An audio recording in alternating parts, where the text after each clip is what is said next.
और जनता से अपील भी है, एक एक वोट की चोट भ्रष्टाचार पर करे। उस चेयरमैन की कुर्सी पर बैठेगा, 10 गांव की दोनों बदल जाएंगे। यदि इनका कार्यकाल समूथ होता तो इनकी वोट मांगने की जरूरत ही नहीं पड़नी थी। अब ये ऊंच पदों पर रह के भी आदमी ईमानदारी से काम करके जनता की सेवा कर सकता है।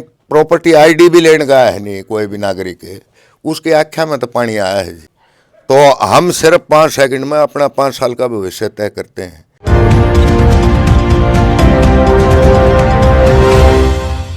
खोज हरियाणा देखने वाले सारे दर्शकों सचिन की प्यार भरी राम राम और नमस्ते भाई। मैं आपका अपना पत्रकार सचिन कुमार स्वागत करता हूं जी आप सबका आपके अपने चैनल खोज हरियाणा पे। और लगातार भाई जो है छोटी बड़ी सारी ढाल की खबर आप सबके सामने लिया करा, दिखाया करा, बताया करा।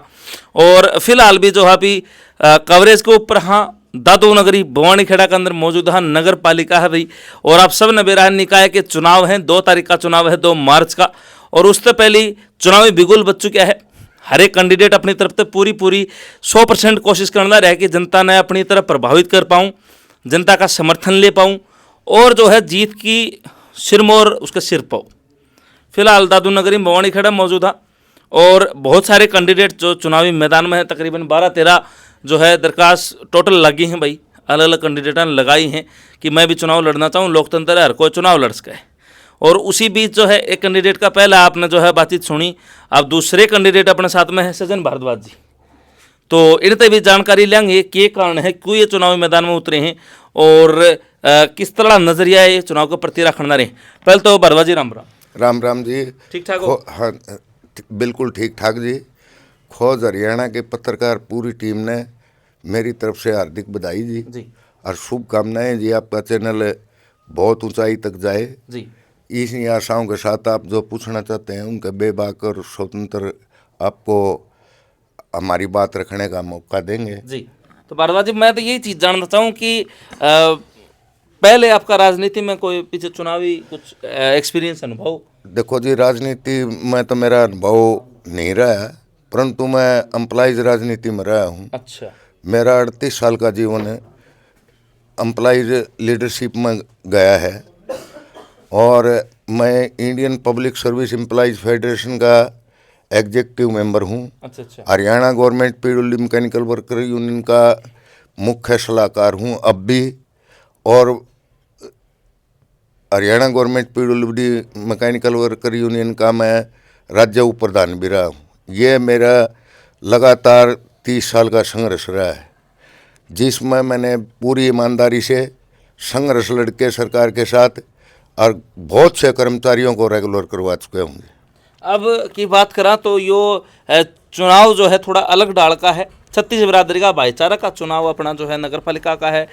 और उसमें जो आप चुनावी मैदान में उतरे हो तो क्या कुछ कारण रहा है कि आपका पॉइंट ऑफ व्यू है, दृष्टिकोण के इसके प्रति कि भाई आप चुनावी मैदान में उतरे हो? मैं तो इसलिए चुनाव मैदान में उतरे हूँ जी, अब भाई ईमानदारी से राजनीति के एक उद्देश्य नहीं है अब भाई लग्जरी जीवन का, ये एक सामाजिक सेवा है जी।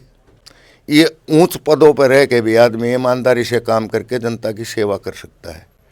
और मैं चुनाव इसलिए लड़ रहा हूँ जी, अब भाई मैं ईमानदारी से काम करूँ और इस राजनीति के उद्देश्य को भी बदल दें। अब भाई इसमें जो आक्षेप लगते हैं नेताओं पे, अब भाई उसने ये काम कर दिया, विकास कार्य नहीं करे, बेईमान रहे अपने जीवन में, वो रहे। हम इस बेईमाने को नहीं, भ्रष्टाचार के बिल्कुल खिलाफ हूँ जी। जो भी मैं भ्रष्टाचार कोई टॉलरेशन का शब्द है नहीं जी, इसका बिल्कुल खिलाफ हूँ जी। इसके प्रति कोई नरमी नहीं जी, भ्रष्टाचार खत्म होना चाहिए, इसलिए चुनाव मैदान में आए जी। अब विगत के सालों में हमने देखा कमेटी में तो पीआईडी आदि अपनी प्रॉपर्टी आईडी भी लेने गया है नहीं कोई भी नागरिक है, उसके आख्या में तो पानी आया है जी। वहाँ काम दुरुस्त नहीं हो रहे, इसीलिए जनता से भी अपील है और जितने भी इसमें जो प्रतिभागी चेयरमैन पद का या पार्षद का चुनाव लड़ रहे हैं उनसे मेरी हाथ जोड़ के निवेदन है, अब जनता के काम करो और जनता ने खुश करके न ऊपर तक लौटे, आप उनके काम ईमानदारी से करो। मेरा राजनीतिक उद्देश्य यही है जी। अच्छा, एक चीज़ बरदर साहब मैं आप तो जानना चाहूँगा कि लगातार बवानी खेड़े की बात करें हल्का की, तो लगातार ये जो भारतीय जनता पार्टी ने जिताता आया है। हाँ जी। पहले भी वाल्मीकि जी जो है विशंबर वाल्मीकि जी आड़े विधायक रहे, और अब भी जो है वाल्मीकि जी अब भी बने हैं, तीसरी बार लगातार जो अपने जीत का सेहरा बन गया है भाजपा के। और जो फिलहाल कैंडिडेट खड़े उनमें तो दो कैंडिडेट सुंदरात्री जी और मेहता साहब दोनों हैं जो है पीछे सीट को ऊपर आ लिए, कुर्सी को ऊपर आ लिए, तो भी जो है बवानी खेड़ा कितने न कितने पीछे दिखाई दे है विकास की दौड़ में। क्या कारण रहा है इस चीज़ का? देखो जी, कुछ राजनीतिक मुद्दे होते हैं जी।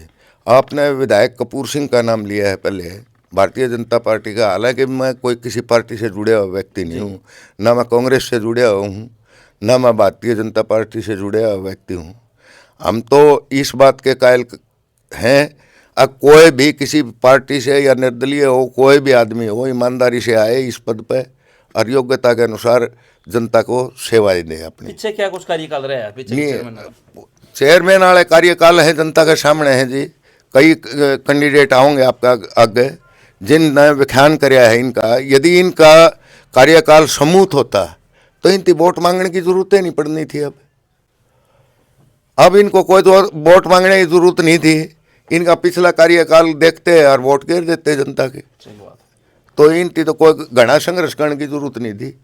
इसीलिए ज़्यादातर प्रतिभागी हो रहे हैं, चेयरमैन पद के दावेदार हो रहे हैं कि भाई इनका कार्यकाल कुछ ठीक नहीं रहा, विकास कार्य ठीक नहीं रहे।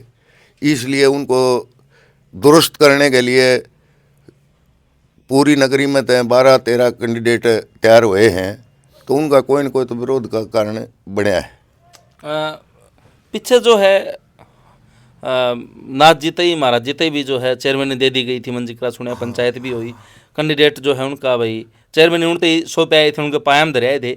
उसके बाद में वह कैंडिडेट जो चेयरमैन ने देनी थे वह चुनावी मैदान में अब नजर आने लग रहे हैं। तो यो के था, प्रोपगंडा था या राजनीति के था? ये देखो जी, प्रोपगंडा, कुछ लोग तो इसको प्रोपगंडा के रूप में देख रहे हैं, परंतु हम जो आदमी इनको समर्थन दे के आए थे वो ईमानदारी के रूप में देखे आए थे। हम हैं गृहस्थी आदमी, हम चाहे जनता का आगे कितना भी अपना ईमानदारी का बखान कर ले, परंतु फिर भी गृहस्थ जुड़े हुए, पोता है, बेटे हैं, करे कुछ भी बेईमाना थोड़ा बहुत करेगा तो अपने बेटे पोते ने देगा। जब संत नहीं बख्शा है उन आदमियों ने, राजनीतिक आदमियों ने, जिनकी सोच इतनी पन्नी थी कि भैया पद चाहिए हमने चेयरमैन वाला। हम तो नू कहते हैं भाई 36 बरादरी में तो कोई भी आदमी हो जो ईमानदारी है, उसे ईमानदार आदमी उस चेयरमैन की कुर्सी पर बैठेगा, दशा गांव की दोनों बदल जाएंगे। अच्छा, जाति समीकरण की अभी बात कर ले। हाँ भाई, ब्राह्मण समाज से भी कैंडिडेट हैं, राजपूत समाज से भी कैंडिडेट है, पंजाबी समाज से भी कैंडिडेट है, जाट समाज से भी कैंडिडेट है, यादव समाज से भी कैंडिडेट है। तो इन सब जाति समीकरण दादू नगरी बवानी खेड़ा, नगर पालिका बवानी खेड़ा किस तरह बचा है? देखो जी, मैं तो व्यक्तिगत तौर पर बताता हूँ आपको, अगवे मैं कभी जाति इस प्रथा में विश्वास ही नहीं करता जी। जाति एक है, इंसान है, और हर एक आदमी को इंसानियत तक काम करना चाहिए, इंसाना की सेवा करनी चाहिए। जात का प्रयोग वो करते हैं जो आदमी चुनाव से घबराते हैं। 36 जात में तो हम तनु का योग्यतम आदमी है, जो भी ईमानदार आदमी है। कुछ आदमी ने अपना व्यू रखा है आपका चैनल का माध्यम से, अगर भाई हम एफिडेविट दे देंगे और वो पहली कलम से अस्वीकार कर दे हमें, अगर भाई कोई भी बेईमाना काम में इन्वॉल्व पाए गए तो हम तो नू कहा जी 36 जात में तो 36 बरादरी में थे, और गांव का कोई भी आदमी जिसका चाहे राजनीतिक अनुभव रहा है या ना रहा है, उस आदमी को चुनाव जिताए। जो आदमी आपको आज आश्वस्त कर रहा है कि मैं बेईमाना नहीं करूँगा, ईमानदारी से काम करूँगा, बिना द्वेष भावना के काम करूँगा, बिना लाग लपेट के करूँगा जी। जाति विशेष का सारा, लेकिन जो आदमी जाति विशेष का काम कर रहा है तो फिर वो सामाजिक तो नहीं हो सकता जी। मेरा तो आपको उद्देश्य बता देता हूँ, मेरा जी राजनीति कोई उद्देश्य नहीं है। मैं कभी राजनीति में लंबी चौड़ी में तोड़ फोड़ की, जात पात की इस राजनीति में विश्वास नहीं रखता जी। हम तो, और ना मेरा ये उद्देश्य है कि भी मैं चेयरमैन बन जा, यदि इन 12 कैंडिडेटा में से कोई भी कैंडिडेट ये बात रखता है कि मैं ईमानदारी से काम करूंगा, सिर्फ मेरी तो भ्रष्टाचार पर चोट है और जनता से अपील भी है, एक एक वोट की चोट भ्रष्टाचार पर करें। जो भी आपने ईमानदार आदमी लगे उस ईमानदार आदमी को उस कुर्सी पर बिठाने का कष्ट करे। उसमें यदि मैं खुद भी चुनाव लड़ता हूं और मेरे में भी दोष है तो मैं इन्हें कहता हूं मुझे छोड़ के योग्यतम आदमी का चुनाव करना चाहिए। बहुत बढ़िया, बहुत ही अच्छा संदेश जो है सज्जन भारद्वाज जी ने अपने जनता का सामी अपने चैनल के द्वारा रखा है और बहुत बढ़िया सोच इनकी है, बहुत बढ़िया विचार इनके हैं।